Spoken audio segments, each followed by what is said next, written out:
విశ్వానికి కేంద్రస్థానమైన భూమి మీద నడిపించే నాయకుడిగా నిన్ను పుట్టించాడు.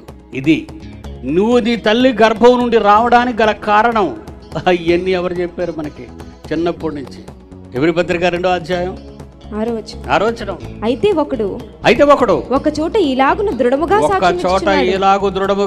సాక్ష్యమిచ్చుచున్నాడు. నీవు మనిషిని జ్ఞాపకము చేసుకొనుటకు వాడు ఏపాటివాడు. నీవు నరపుత్రుని దర్శించుటకు వాడు ఏపాటివాడు. నీవు దేవదూతల కంటే వానిని కొంచెము తక్కువ వానిగా ఈ మనిషిని చేశావు. మహిమ ప్రభావములతో వానికి కిరీటం పెట్టేశావు. పరిపాలించు విశ్వాన్ని నీ చేతి పనుల మీద వానికి అధికారం అనుగ్రహించి. భూమి కలుగుగాక, సూర్య చంద్ర నక్షత్రములు కలుగుగాక.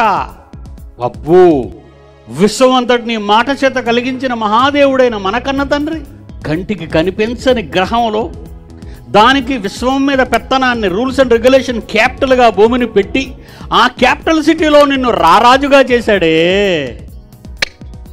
దళిత క్రైస్తవుని అనుకుంటున్నావా?